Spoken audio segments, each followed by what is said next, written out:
Jamaah rahimakumullah, monggo kita lanjutkan kajian tafsir urut.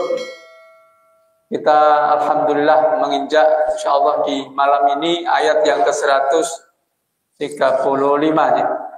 135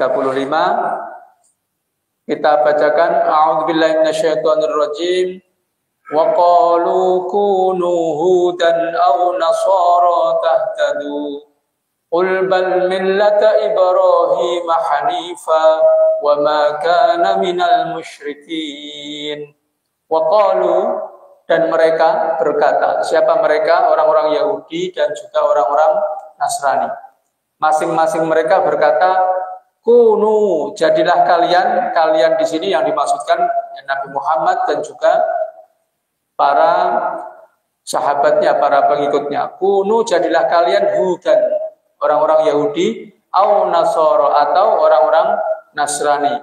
Tahtadu, niscaya kalian akan mendapatkan petunjuk, mendapatkan hidayah. Qul, katakanlah wahai Muhammad, bal millata Ibrahim hanifa. Katakanlah wahai Muhammad, tidak. Di sini ada, menurut sebagian ulama, ada kalimat yang dihapus.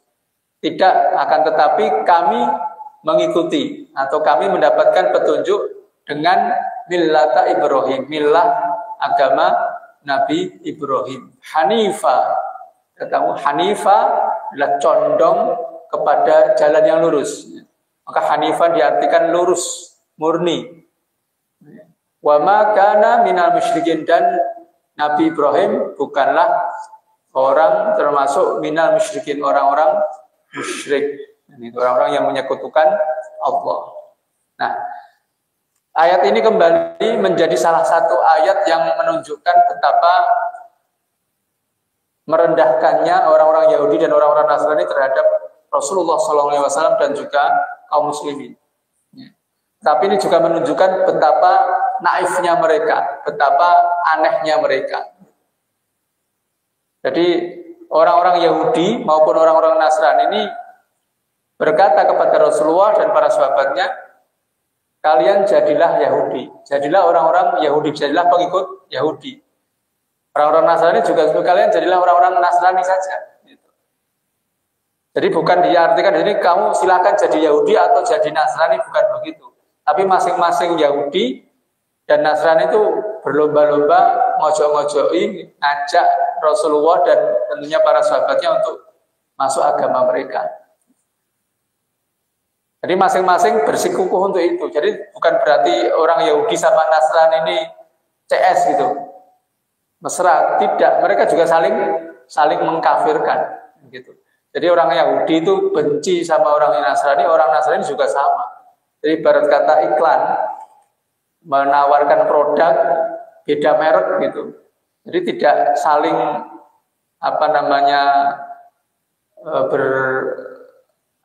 saling bahu-membahu, tidak, tapi masing-masing menonjolkan produknya masing-masing dan tentu menjelekkan produk yang lain. Jadi orang Yahudi ketika mengajak Nabi Muhammad dan para sahabatnya masuk Yahudi, mereka tidak mau masuk Rasulullah, Nabi Muhammad dan para sahabatnya masuk Nasrani, tidak mau. Kowe mlebu Yahudi wae. Orang Nasrani kowe mlebu Nasrani wae kan gitu. Ojo Yahudi kan gitu. Orang Yahudi ojo Nasrani kan gitu. Jadi masing-masing mengajak kepada agama mereka dan tidak menolerir, tidak memberikan kesempatan untuk mengikuti agama yang lain. Nah, kenapa tadi dikatakan ini sangat aneh? Ya? Jadi Rasulullah itu ditunjuk Allah sendiri, kan gitu. Dipilih Allah, diberi petunjuk langsung oleh Allah.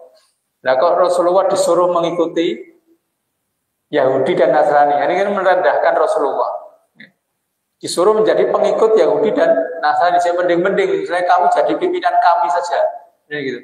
Kamu jadi pemimpin Yahudi saja, atau kamu jadi pemimpin Nasrani, pemimpin kami. Itu rada mending kan. Rasulullah diminta masuk ke agama mereka dan jadi pemimpinnya. Tapi tidak, ini jadilah orang Yahudi. Jadi jadilah misalnya pengikut Yahudi dan pengikut Nasrani. Ini kan berarti kan merendahkan betul Rasulullah. Makanya Allah langsung berfirman, "Qul katakanlah wahai Muhammad, bal millata Ibrahim hanifah." Tidak. Kami atau kita Rasulullah dan Muhammad kita sudah ikut siapa? Millah Ibrahim, agamanya Nabi Ibrahim. Yang sebenarnya notabene juga cikal bakal agama Yahudi dan Nasrani kan gitu. Jadi kita ikut agama Ibrahim gitu. Jadi kalau disuruh mengikuti, kita sudah ikut bapak kita kan gitu. Kita bapaknya Islam, bapaknya Yahudi, bapaknya Nasrani kan gitu. Nah itu. Hanifah yang kemarin kita singgung, Hanif, Nabi Ibrahim memiliki salah satu keistimewaan adalah Hanifan. Jadi itu al-ma'il min jami'id din adyan al-batilah ila dinin khalis latin Islam. Jadi condong kepada agama yang lurus, kepada agama Islam. Jadi melenceng dari semua kebatilan. Jadi Hanif itu artinya seperti itu. Jadi hati nuraninya itu selalu condong kepada kebenaran. Gitu. Jadi selalu menuju kepada yang lurus. Jadi tidak serak, tidak cocok dengan segala macam kebatilan. Agama-agama yang batil itu tidak disukai, condong kepada yang lurus. Itulah yang disebut Hanifah. Makanya diartikan lurus, yang lurus, karena selalu condong kepada yang lurus. Wa makana minal musyrikin, dan sekali-kali Nabi Ibrahim tidaklah termasuk orang-orang yang musyrik menyekutukan Allah. Dan ini sekaligus membantah atau istilahnya menampar orang-orang Yahudi, orang-orang Nasrani yang konon mereka ngaku-ngaku mengikuti ajaran nenek moyang mereka. Berarti secara tidak langsung mengikuti ajaran Nabi Ibrahim. Tapi ternyata mereka melenceng, menyimpang. Kenapa? Karena mereka menyekutukan Allah kan gitu. Maka di sini secara tersirat Rasulullah ingin ayat ini ingin menunjukkan betapa ada garis pembeda antara Islam, Yahudi dan Nasrani, yaitu dalam hal tidak menyekutukan Allah. Islam mengikuti agama yang murni dari agamanya Nabi Ibrahim, yaitu Hanifah muslimah wa makana minal musyrikin. Hanif muslim, lurus, berserah diri, tunduk patuh total kepada Allah, tidak musyrik, tidak menyekutukan Allah. Nah, itu sebenarnya murni agama ajarannya Nabi Ibrahim yang harusnya diikuti orang Yahudi dan Nasrani, tetapi mereka telah menyimpang.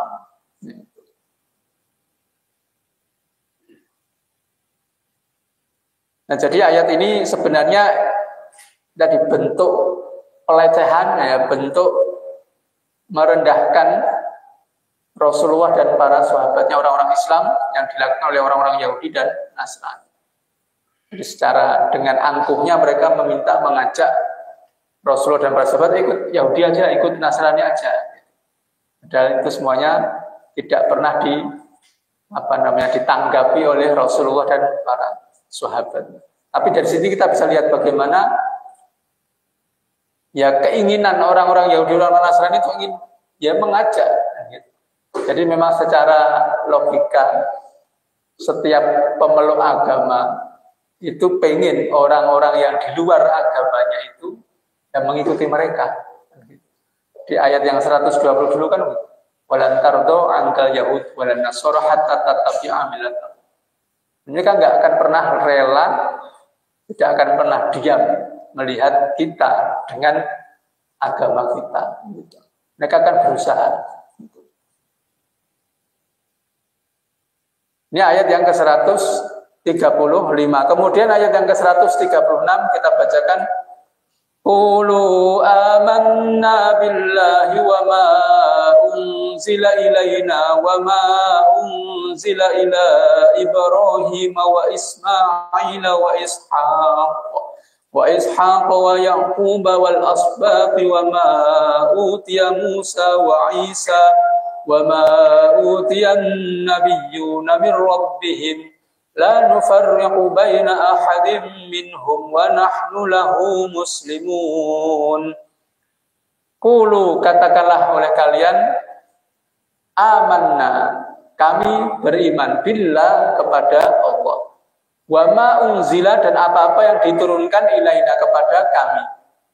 Wa ma unzila ila Ibrahim, dan apa-apa yang diturunkan kepada Nabi Ibrahim, wa Ismail, Nabi Ismail, wa Ishak, Nabi Ishak, wa Yaqub, dan Nabi Yaqub, wal asbat, dan anak cucunya, anak cucu Nabi Yaqub. Nah, ini yang menjadi cikal bakal Bani Israel. Wa ma utiya, dan apa-apa yang diberikan, didatangkan kepada Musa wa Isa, kepada Nabi Musa dan Nabi Isa. Wa ma utiya, dan apa-apa yang diberikan kepada an-nabiyyuna min rabbihim, kepada para nabi-nabi min rabbihim, dari Tuhan mereka.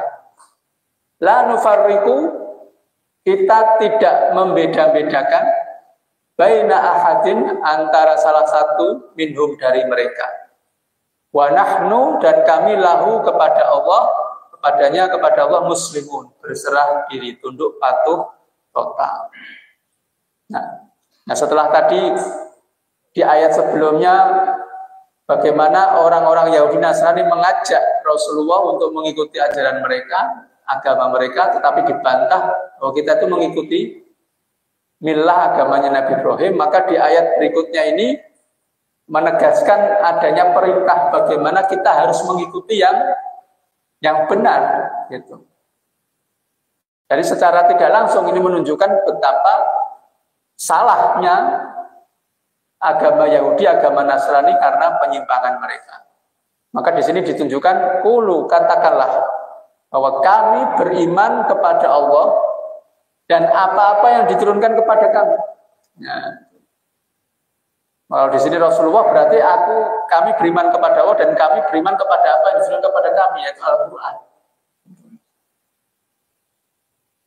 Dan tidak cuma itu, kami juga beriman kepada apa-apa yang diturunkan kepada Nabi Ibrahim. Nah, Suhufi Ibrahim, kan gitu. Nah, maka ada istilahnya suhuf, lembaran-lembaran. Jadi tidak bentuknya buku tapi lembaran-lembaran.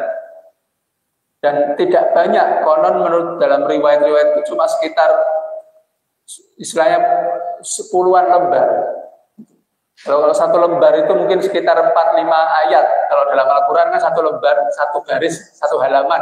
Itu kan paling 4-5 ayat. Berarti kalau 10 itu sekitar 40-50 ayat saja. Jadi itu yang diturunkan kepada Nabi Ibrahim, suhuf Ibrahim, lembaran-lembaran Nabi Ibrahim. Jadi mungkin kalau bahasa kita itu isinya mungkin isi poin-poin utamanya kan gitu, garis-garis besarnya. Kalau Al-Quran kan 30 juz. Nah, di suhuf Ibrahim itu paling cuman itu dari sekitar 50-an ayat mungkin kalau Al-Quran. Jadi memang yang diturunkan kepada Nabi Ibrahim belum ya, simpel, sederhana, tapi mungkin isinya pokok-pokok keimanan. Wa Ismail, dan juga yang diturunkan kepada Nabi Ismail. Wa Ishak, dan Nabi Ishak. Kita tahu Nabi Ismail putra sulung ya, Nabi Ibrahim, meskipun dari istri yang kedua ya, Siti Hajar. Nah, kemudian Nabi Ishak ini dari istri yang pertama, Siti Sarah. Tapi istilahnya urutan umurnya adiknya Nabi Ismail kan gitu, urutan umur ya, urutan umur. Tapi di adat kita kan tetap nyeloke Mas Ishak kan gitu kalau karena istri pertama kan gitu, istri pertama. Tapi ya itu secara umur Nabi Ismail putra sulungnya Nabi Ibrahim. Kemudian Yakub kita tahu putranya Nabi Ishak, dan itu jadi cucunya Nabi Ibrahim. Nah, sementara Nabi Ishak, Nabi Ismail, Nabi Yakub ini juga diberi sebenarnya lembaran-lembaran apa namanya kitab suci ya, tapi kitab suci bukan kitab suci, lembaran-lembaran. Tapi tidak ada riwayat yang sampai ke kita secara detail. Di apa saja lembaran-lembarannya. Kalau Nabi Ibrahim tadi ada sejarah riwayatnya sekitar beberapa lembar. Tapi juga tidak sampai ke kita detailnya apa isinya kan begitu. Lebih-lebih ini Nabi Ismail, Nabi Ishak, Nabi Yakub ini apa yang diberikan kita juga tidak tahu secara persisnya. Tapi yang pasti karena disebutkan dalam Al-Quran, kami beriman kepada apa yang diturunkan kepada Nabi Ibrahim, Nabi Ismail, Nabi Ishak, Nabi Yakub, berarti ada yang diturunkan. Meskipun kita tidak tahu akhirnya sampai sekarang ini terus apa saja. Itu hal yang maklum, hal yang lumrah karena sudah ya terpaut berapa abad jaraknya kan gitu. Tapi itu tidak menutupi keimanan kita. Gitu. Bukan berarti sesuatu yang tidak ada terus tidak kita imani kan. Karena yang disampaikan Allah dalamnya jelas kita yakini kebenarannya. Kemudian juga wal asbat. Asbat ini artinya anak cucunya. Jadi kalau Nabi Yakub kita tahu itu Israel nama lainnya, berarti asbatnya Bani Israel. Itu. Jadi nabi-nabi dari kalangan Bani Israel. Karena kita tahu nabi dari kalangan Bani Israel itu yang mayoritas. Banyak sekali. Kemudian wa ma'utiya Musa wa Isa. Nah, yang diberikan kepada Nabi Musa dan Nabi Isa, ini kitab suci Taurat, Injil. Jadi Nabi Musa itu diberi suhuf juga, diberi kitab Taurat juga. Maka kita ada suhufi Ibrahim wa Musa. Gitu. Jadi Nabi Musa dapat suhuf, lembaran, dan juga Nabi dapat kitab suci Taurat. Kan gitu. Nabi Isa, Injil. Wa ma'utiyan nabiyyuna min rabbihim, dan juga kepada apa-apa yang diturunkan kepada nabi-nabi yang lain selain mungkin nabi dari kalangan Bani Israel. Ini nabi-nabi ini memang jumlahnya sangat banyak sekali. Dalam riwayat Abu Dzar, Rasulullah pernah ditanya jumlah nabi itu ada berapa? Itu Rasulullah menjawab 124.000. Jumlah nabi itu sekitar 124.000. Nah, dari sekian banyak itu berapa nabi dan rasul? Rasulullah menjawab 313. Jadi nabi dan rasul 313. Cuman detailnya siapa-siapa kita tidak paham, tidak tahu juga detailnya. Cuma yang masyhur itu kan yang tertuang dalam Al-Quran sekitar 25 kan gitu, yang dengan dihafal oleh kita dan anak cucu kita.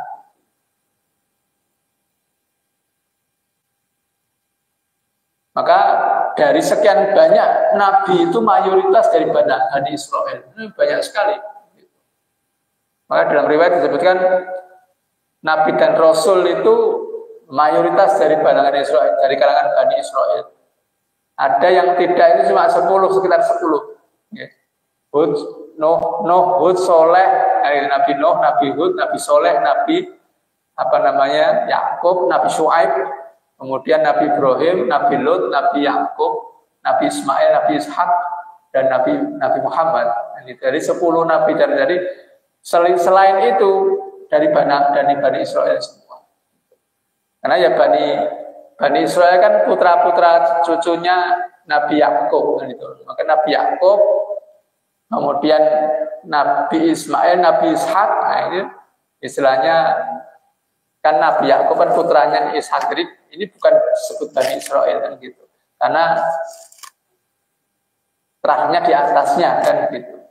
Jadi yang Nabi Yakub ke bawah, nah itu Bani Israel. Makanya tadi nabi-nabi dari Bani Israel itu yang paling mayoritas, paling banyak. Maka dikatakan di sini kita mengimani semuanya. Kepada semua para nabi yang diberi Allah kitab suci maupun lembaran-lembaran suhuf tadi kita mengimaninya semua.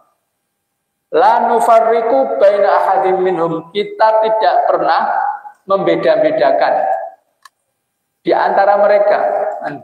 Nah, ini keyakinan kaum muslimin, keyakinan yang benar adalah bahwa semua nabi kita imani, kita percayai.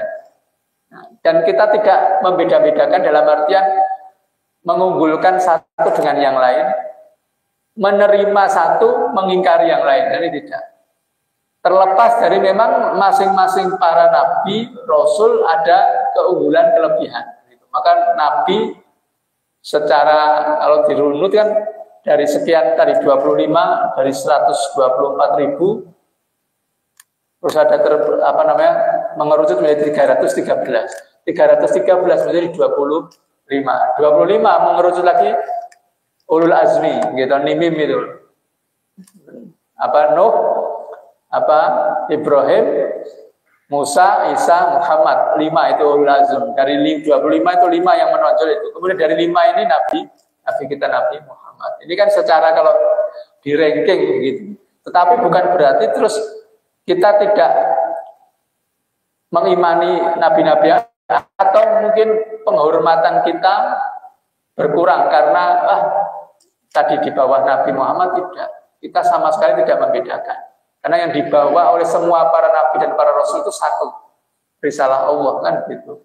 Ajarannya Allah gitu. Nah, ini sekaligus apa? Untuk untuk mengingkari apa yang dilakukan oleh orang-orang Yahudi dan orang-orang Nasrani. Mereka mengimani sebagian, kemudian menolak sebagian. Orang-orang Yahudi, yang saka Bani Israel iman, yang di luar, yang tidak sedarah atau bukan dari kalangan Bani Israel, mereka tidak iman. Kemudian sama juga orang-orang Nasrani juga begitu. Harusnya kan tidak boleh begitu. Harusnya kan tidak boleh. Makanya dalam ayat yang lain nanti di surat Al-An'am misalnya di mana itu ada. Jadi alladzina atainahumul kitaba ya'rifunahu kama ya'rifuna abna'ahum. Orang-orang yang diberi kitab suci, berarti Yahudi, Nasrani, itu ya'rifunahu, mereka mengetahuinya. Siapanya di sini? Dia Nabi Muhammad. Mereka mengetahui Nabi Muhammad itu kama ya'rifuna abna'ahum, sebagaimana mereka mengetahui, mengenal anak-anak mereka. Jadi mereka paham betul sebenarnya siapa Nabi Muhammad itu. Ada termaktub dalam kitab suci mereka, disebutkan dalam kitab suci mereka. Kalau kita ngaji itu, membaca nama Nabi Muhammad, Ahmad itu mereka baca, ini nanti yang Nabi akhir zaman, Nabi yang dijanjikan. Jadi mereka memahami, mengetahui, mengenal Nabi Muhammad semengenal mereka anak-anak mereka. Orang tua kenal anaknya genah itu. Kenal banget berarti, ngerti banget. Nah, mereka terhadap Nabi Muhammad juga seperti itu. Ya, tapi itu mereka kemudian karena hawa nafsu, karena kesesatan mereka kemudian mengingkari kebenaran itu. Maka ini kita tidak begitu. Kita tidak seperti orang-orang Yahudi, orang-orang Nasrani. Kita tidak membedakan seorang pun dari kalangan para nabi dan rasul itu. Wa nahnu lahu muslimun, dan kami berserah diri, tunduk patuh total kepada Allah. Jadi ketika mereka, orang-orang Yahudi, orang-orang Nasrani itu menolak sebagian nabi, sebagian rasul, berarti mereka sebenarnya tidak lagi tunduk patuh kepada Allah, kan gitu. Jadi ketika mereka merendahkan, menghina, bahkan sampai menyakiti, membunuh para nabi, itu berarti mereka sebelah menghina, menyakiti Allah, kan? Jelas kan gitu. Nah itu.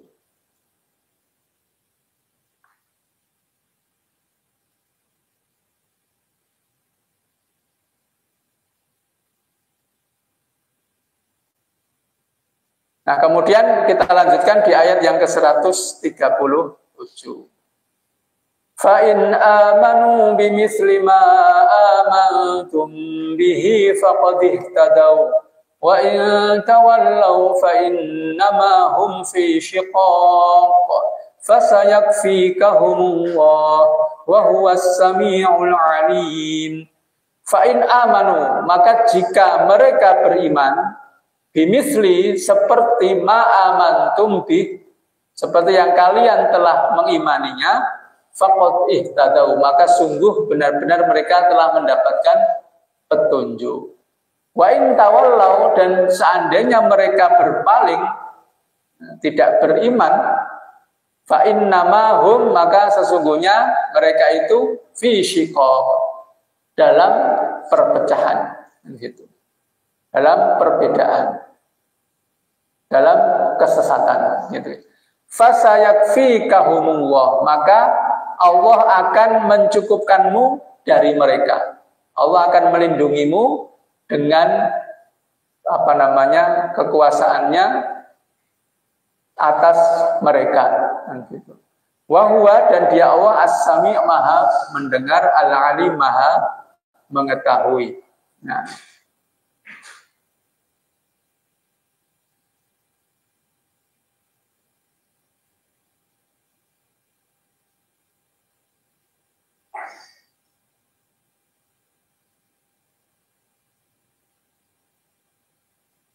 jadi ayat ini fa'in amanu bimithli ma amantum bih. Ada yang sebagian ulama tafsir menyebutkan bahwa ini khitabnya atau tujuannya sebenarnya kepada Nabi Muhammad, kepada umatnya juga. Jadi maknanya apabila mereka orang-orang beriman, orang-orang Yahudi, orang Nasrani beriman seperti iman kalian, maka mereka sesungguhnya juga mendapatkan petunjuk sebagaimana kalian. Tetapi kalau tidak, maka mereka fi syiqaq, dalam perbedaan. Maksudnya mereka berada dalam kesesatan karena berbeda keimanan, gitu. Dan nanti imbasnya, efeknya, konsekuensinya ketika terjadi perbedaan, beda iman, beda keyakinan, nah itu nanti mesti ada konflik. Jadi nanti istilahnya kalau bahasa orang perang agama. Perang agama. Itu memang, nah ini masuk dalam lingkaran fisyiqaq gitu. Makanya kemudian ayat berikutnya fasayakfikahumullah. Maka nanti Allah akan mencukupkanmu dari mereka. Allah akan mencukupkan perlindungannya untukmu dari mereka. Berarti nanti akan kita lihat bagaimana efek dari perbedaan keyakinan, perbedaan iman itu akan berimbas pada banyak hal. Permusuhan, nah itu kan, perlawanan, nah itu, menyiksa dan seterusnya. Kita lihat yang terjadi kemudian. Maka dalam sejarah kita sampai lihat adanya perang salib. Bahwa itu kan tidak baik-baik. Itu melibatkan luar biasa. Tapi tadi seperti tadi bahasa kita perang agama, gitu. Tapi fasayakfikahum, Allah akan melindungi. Allah akan dengan kekuasaannya akan melindungi. Dan kita lihat bagaimana sunatullah berjalan. Ya, seperti Palestina sampai berpuluh-puluh tahun, tidak habis-habis, tidak selesai-selesai. Nah, gencatan senjata, perang lagi kan gitu. Kita sudah lihat itu. Tapi yang jelas janji Allah di sini kita akan diberi perlindungan oleh Allah dari mereka, dari makar, dari konspirasi mereka.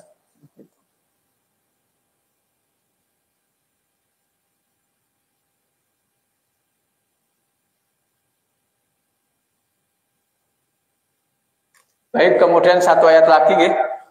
Nah, sibghatallah wa man ahsanu minallahi sibghah wa nahnu lahu 'abidun. Sibghah. Nah, ini kalimat yang familiar, sibghatullah, celupan Allah, celupan. Dan siapa yang lebih baik dari Allah atas celupan? Celupan apa? Celupan mana yang lebih baik dari celupan Allah? Wa nahnu lahu 'abidun, dan kami terhadap Allah abidun, mengabdi. Nah, celupan itu kan kalau kain itu kan celup, terus misalnya celupkan di tinta atau di warna kain, ada warnanya kan gitu. Jadi maksudnya celupan Allah itu apa? Menurut sebagian ulama, celupan Allah ini sibghatullah ya dinullah, agama Allah. Ada yang mengatakan fitratullah, fitrah yang ditanamkan Allah. Tapi pendapat yang kebanyakan ya itu tadi, agama Allah, ajaran agama Allah. Jadi ajaran Islam, agama Islam itu seperti celupan. Jadi akan menimbulkan apa? Efek. Gitu. warna kan gitu. Jadi kalau kain putih dicelupkan ke warna apa baju apa namanya obat nanti jadi warna. Nah itu sama ketika kita beragama Islam, maka celupan kita seperti dicelup Allah dalam celupannya Allah. Itu nanti memberikan efek yang luar biasa. Karena tadi agamanya ada ibadah-ibadah, ritual-ritual, manasik-manasik ibadah. Yang itu kalau kita kerjakan itu akan memberikan bekas gitu. Yang itu tidak bisa dipungkiri. Nah, makanya diartikan adalah agama Allah. Dan tidak ada agama yang lebih baik dari agama Allah kan gitu. Tidak ada celupan yang lebih baik dari celupan Allah. Ini memang inna dina indallahil Islam. Wa man ahsanu qawlan mimman da'a ila Allah.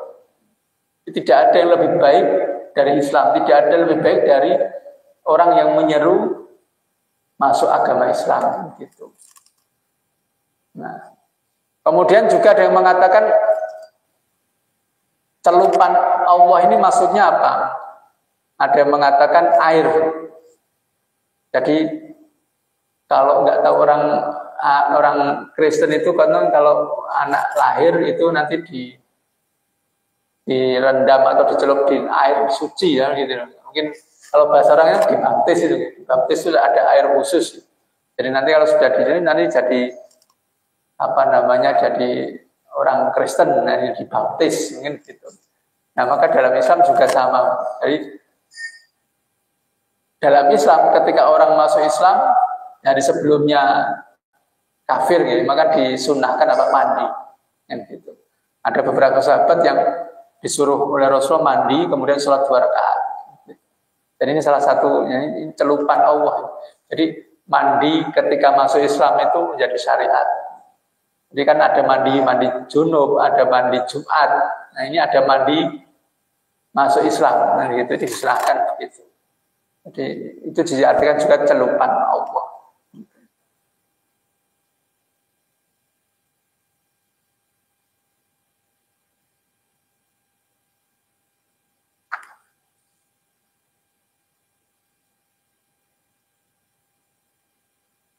Wa nahnu lahu abidun. Jadi meskipun itu cuma semacam bahasa kita seremonial gitu, kayak semacam mandi itu kan esensinya apa? Orang mandi masuk Islam mandi dulu itu kan orang mungkin udah ada gadok ya, ben misalnya resik ini kalau bentar lagi Ramadan kalau Jawa ada padusan ya.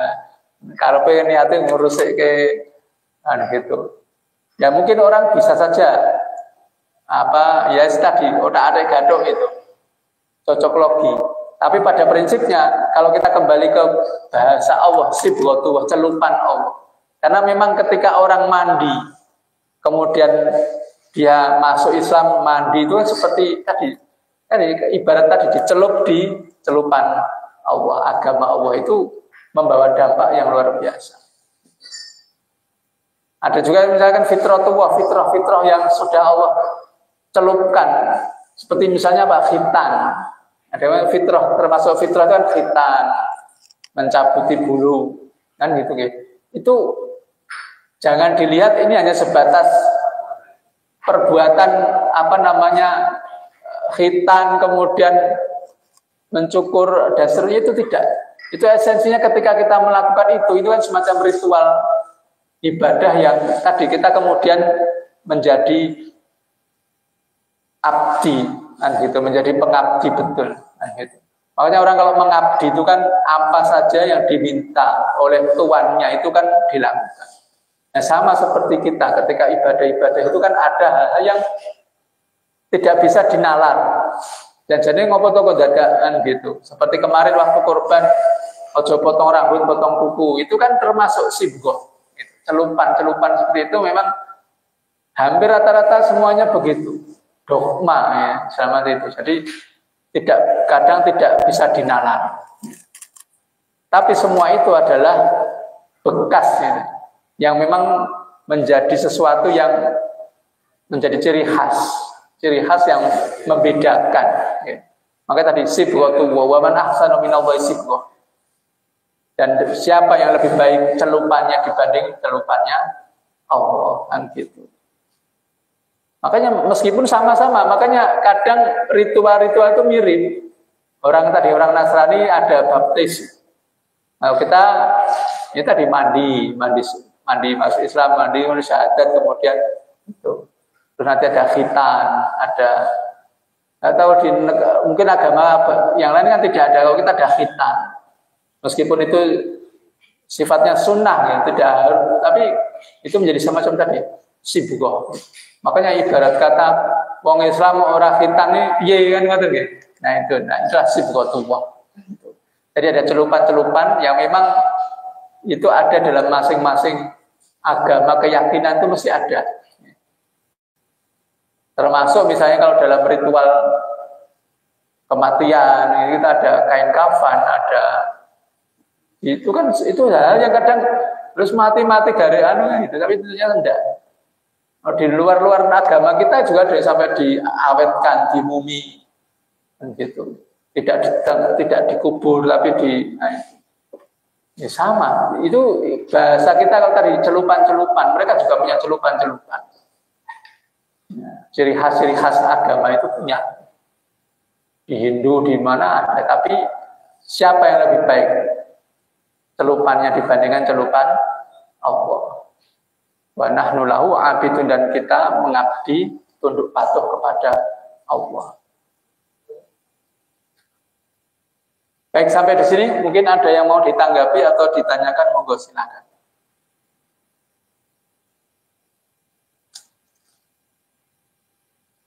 Kita tanya sebelum sholat masuk sholat. Tapi lanjut setelah itu sholat itu sholat. Ya, jadi ada riwayat saya bacakan. Jadi diriwayatkan di Musnad Imam Ahmad dari Abu Hurairah radhiyallahu anhu, anna Sumamah al-Hanafi.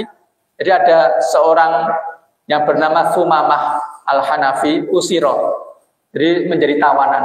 Nah, ditawan. Jadi berarti orang kafir tangkap jadi tawanan. Kemudian famarra bihin Nabi sallallahu alaihi wasallam yauman. Lalu Rasulullah suatu saat melewati dia, ditawan oleh ditali, diikat gitu. Kemudian ketika Rasulullah suatu saat lewat, kemudian ceritanya Sumamah ini kemudian masuk Islam. Ya mungkin karena mendapatkan perlakuan yang baik, kemudian tercerahkan, kemudian masuk Islam. Kemudian faba'atha bihi ila Ha'id Abi Tulha. Kemudian dia diutus untuk menuju ke kalau sekarang kan mungkin kalau bahasa kita toilet, ke tempat agak jauh. Dulu kan mungkin belum ada, sudah ke kebunnya Abu Tulha. Kemudian fa'amarahu an yaktasila. Kemudian dia disuruh untuk mandi. Faktasala, kemudian Sumamah ini mandi wa shalla rakaatain. Jadi istilahnya ya sholat sunnah setelah mandi masuk Islam itu. Jadi memang itu sholat sunnah apa ya? Sholat sunnah ya mu'alaf kan gitu, sholat sunnah masuk Islam. Sama seperti misalnya kita pulang dari safar, haji atau umroh sampai rumah, kemudian sholat 2 rakaat ini sholat sunnah safar gitu. Jadi itu sunnahnya begitu. Maka kemudian Rasulullah SAW bersabda, hasuna islamu sahibukum. Jadi Islamnya saudara kalian, teman kalian ini sudah bagus. Jadi di sini menunjukkan kemudian para ulama menyepakati bahwa ini di antara adab atau istilahnya sunnah keislaman. Ketika orang masuk Islam disunahkan untuk mandi, kemudian sholat 2 rakaat. Kemudian dalam riwayat yang lain juga Rasulullah memerintahkan untuk mandi dengan air dan sidr. Sidr yang sekarang kan kalau kayak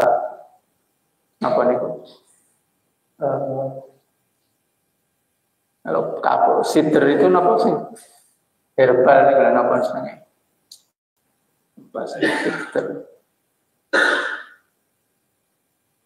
Pokoknya mau sidr ya, sidr itu air bidara itu, daun bidara. Nah itu Kalau sekarang ya pokoknya pakai ya wangi-wangian kan gitu. Ini menunjukkan kesunahan mandi. Ya. Makanya mandi janabah, mandi Jumat, seperti mandi masuk Islam seperti ini juga, atau mandi setelah ngurusi jenazah, itu kan sunah-sunah yang memang disyariatkan. Maka ada ulama Abdul Haq mengatakan bahwa setiap ibadah yang mendekatkan diri kepada Allah itu dikatakan sebagai sibullah, gitu, celupan. Ya, apapun, maka ritual-ritual dari manasik haji, ibadah-ibadah yang kita lakukan itu bentuk celupan Allah. Jadi seperti kain tadi dicelup, itu menunjukkan apa? Bekas yang baik dan itu bekas yang bagus. Termasuk tadi contohnya tadi khitan, itu tadi sibgoh. Oh, ditanya apa bedanya itu kalau secara medis kan cuman ya mungkin ben resik, ben kuman, tapi kan secara yaitu secara yang di luar akal itu ada sesuatu yang beda, yaitu yang kita tangkap namanya celupan Allah itu begitu, kan gitu. Dan itu yang kadang membuat istimewa. Agama lain nggak mikir sampai ke situ kan gitu, nggak ada syariat bentuknya seperti itu. Gitu gitu. Jadi ada disunahkan untuk mandi, kemudian sholat sunnah 2 rakaat. Jadi kalau misalnya ada mu'alaf gitu, mandi dulu mandi. Jadi mandi apa? Kalau ditanya mandi apa? Mandi sunnah kalau masuk Islam. Terus setelah itu ambil air wudhu, sholat sunnah 2 rakaat. Jadi kalau orang yang melakukan ritual seperti itu kan jadi seremonial yang kadang ya jadi semacam apa? Syahdu, khusyuk gitu. Karena apa ya, itu semacam aku ini mau masuk Islam terus ada gitu, semacam kalau pernikahan itu kan kalau ada Jawa itu nganggu dadak, nganggu tidak nopo, nah itu seperti itu kan, jadi sakral, ada kesakralannya itu. Nah itu, dan jadi mau menurut tapi ya beda. Itu namanya sibgoh itu begitu. Nah sibgoh Islam seperti itu. Sibgoh kejawen ya semua niku kan gitu. Sama-sama memberi bekas. Orang yang mengikuti Jawa ya betul-betul mengikuti runtutan tradisi itu tenanan banget gitu.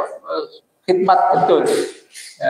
Ojo ngasih terlewat, ojo ngasih kelalen kan ngoten sama dengan Islam juga begitu. Ya. Jadi dipenke tenan kan gitu. Oke, makaten ada lagi monggo silakan. Itu tadi kan dibahas juga disunahkan. Jadi caranya mandi apa? Kalau karena memang ini istilahnya kan untuk mu'alaf ya, orang yang baru masuk Islam kadang bingung malah ya pokoknya mandi biori mandi pokoknya mandi membasahi seluruh tubuh tapi dengan wangi-wangian, misalnya tambahin wangi-wangian atau sabun dan seterusnya. Jadi sesederhana itu mungkin tidak sedetail wudhu dan tahu lah bingung kan kita dia belum tahu. Kalau kita kan orang Islam ngerti, tapi kalau orang yang baru masuk Islam wudhu piye ra ngerti ya pokoknya mandi biasa itu, tapi niatnya ini kan dia mau masuk kan. Dia juga wudhu tidak tahu urut-urutannya bingung ya. Kalau kita kan sekarang mandi Jumat atau mandi Jumat itu kan ya sudah tahu kan gitu. Ini kan sunnahnya wudhu dulu kemudian itu kan kita tahu. Tapi kalau untuk awal orang yang masuk Islam ya cukup mandi biasa seperti biasanya orang mandi. Kan? Sebenarnya mandi dan membaca syahadat itu. Ya tidak apa-apa, karena ini para ulama hanya mengatakan ini kesunahan ya, tidak sampai wajib balinah tidak gitu.